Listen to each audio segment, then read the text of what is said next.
What's going on, everyone? Gilman with LiveWealthy back with our daily Apple update video where we take a look how Apple stock traded today, follow up from my video yesterday on some key support and resistance levels and what the future for the Apple stock could look like. So real quick, if you enjoy these videos, drop a like on the video. It helps share it with others.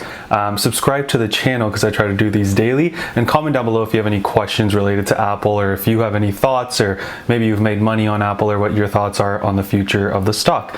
So real quick, let's get right into it. Let me hit the one-day chart. And if you recall the video yesterday, if you're someone that watches my videos, I had sort of mentioned that, hey, we're probably either going to open up sideways or a little bit down, or we're going to gap up a little and then fade throughout the day. See that Friday fade.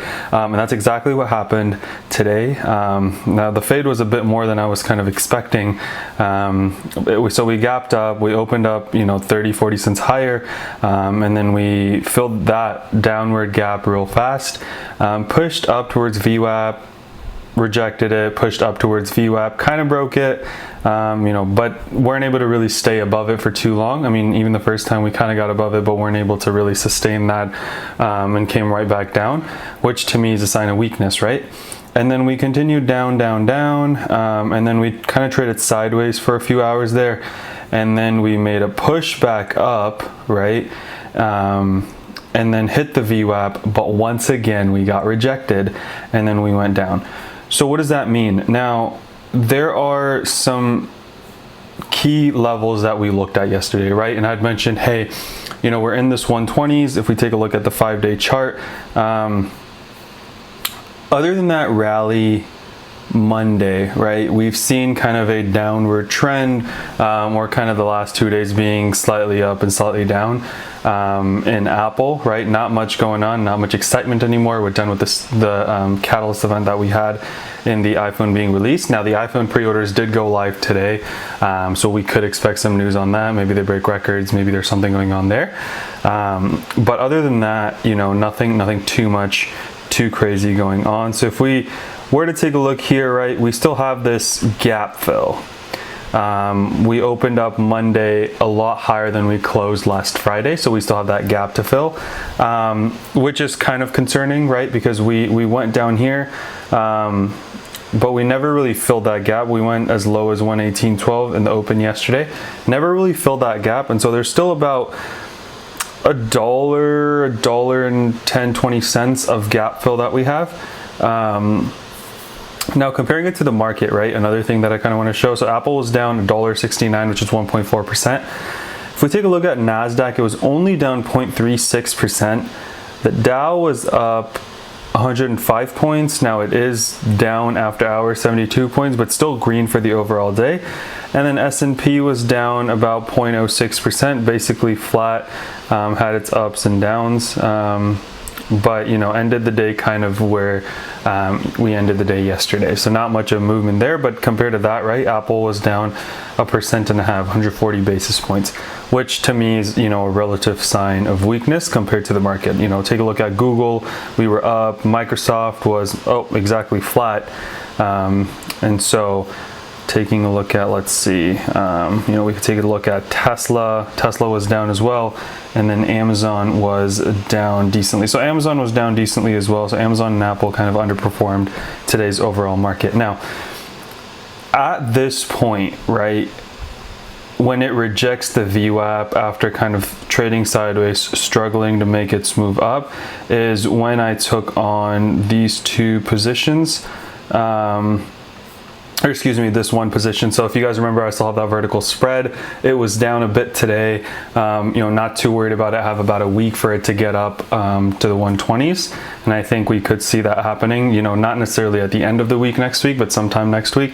But I took on this put. I just took a screenshot of this on my phone, but it's a $119 put expiring next Friday.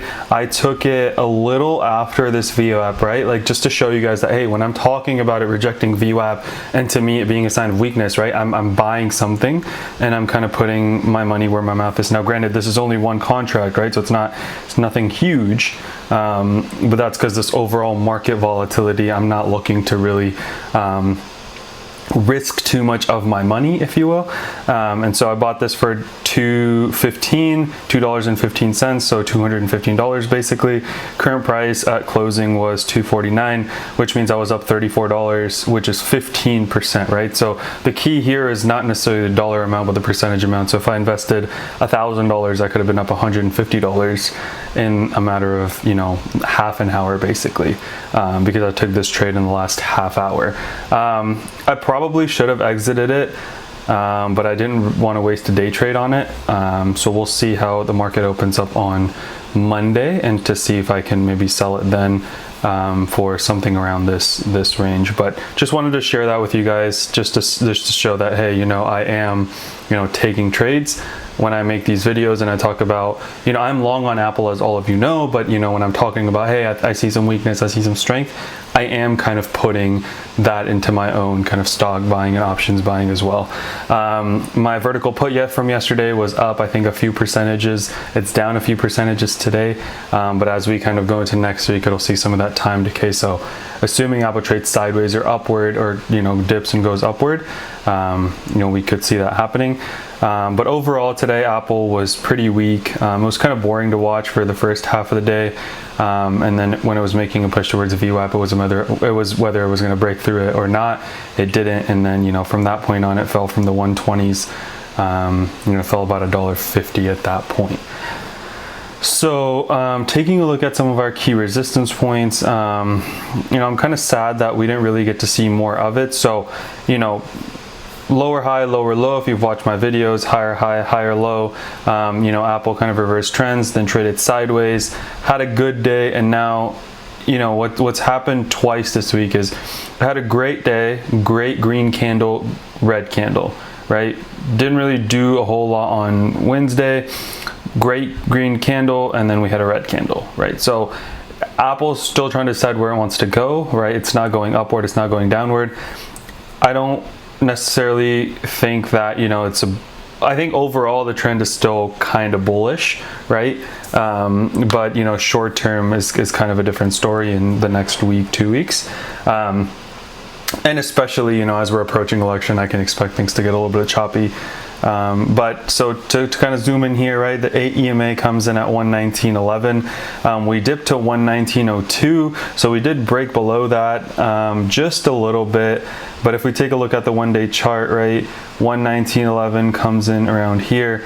Didn't really test that today, and then when we did test it, we went under it.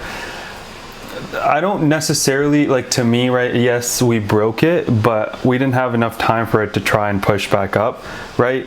It broke it like literally with 5 minutes left in the market, right? And there was so much downward momentum that it broke it.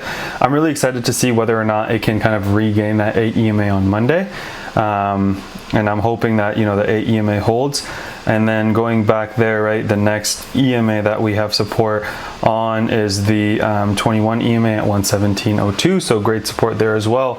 But then if those, you know, don't act as support, we could take a look at the moving averages, which come in, the 50-day moving average is also at 117. So the 21 EMA and the 50-day moving average are all coming in around the around the 117s.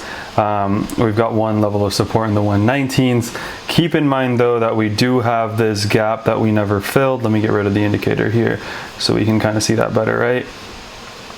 We gapped up from last Friday to this Monday, and we only filled about half the gap. So from here to here, right? So here to here, we still have that gap to fill at some point. Not necessarily saying it will go down and fill the gap, but it's just something to keep in the back of your mind. If we start approaching these 118 levels and there's relative weakness, we could go to fill the gap. And then on the upside, right, we've got a bunch of resistance. We've got so much resistance coming up. Not like strong resistance, right? If we see here at the 120.57, this point here, and then twice the day before, you know, we were kind of stopped. It did break through it, so technically those two you know, initial points on Thursday don't count as resistance anymore, right? Because we broke through that at some point. But I'm just trying to show you guys that, you know, we had struggled breaking through it multiple times. So we do have a lot of resistance as we've kind of been on a downtrend for a lot of this week. But going into next week, those would be kind of some things to keep in mind. The other thing is, you know, we're getting really close to the election now, so there's choppiness there. Stimulus bill probably isn't happening at this point unless we get some massive jump next week. You know, I think whoever gets elected, right, whether it's Trump or Biden, we will get a stimulus bill, most likely. It's a matter of when it happens. And then the other thing is, you know, rising coronavirus cases. So I live in Texas, and our county is now at the highest level again because of increasing coronavirus. So that mixed with the flu, I think, can add a lot of fears into kind of the marketplace. So those are the kind of two negative things that could impact the market. The two positive is if the stimulus somehow magically happens, that could be a good thing. And then we're expecting to hear something about the Pfizer vaccine end of October to like third week of November. I think they're going to do like the results and then apply for the approval process. So we'll get to know about that. And I think the vaccine will be a very positive catalyst, assuming, again, everything goes well with that, hopefully. So, but yeah, that's all I had for you guys today. I still think, you know, it looks, this week, it doesn't look too good, but the overall pattern, the daily pattern looks good. We're still not really pushing too far down. We had a monster day this week. Other than that, we haven't really done too much, but Monday was a great day. So can't say there wasn't any volatility this week, but yeah, I'll let you guys know about my two positions on Monday, if I exit them or how they're doing. Like I said, right, one position I was making money on yesterday that I'm red on today. I'll still share that and kind of my thought process on why I got in. Everyone makes losing trades. It's totally fine. It's about managing your risk and taking some profit when it's green. But yeah, that's all I have for you guys today. Hope you guys enjoyed. If you did, hit the like button, subscribe to my channel, and comment down below if there's anything you want to know about Apple. If there's another stock that you want me to take a look at. Hope you guys all have an amazing weekend. And I'll see you guys maybe once over the weekend for the weekly update or on Monday for the daily Apple update video. Let's remember to be a bit better every single day, and until next time.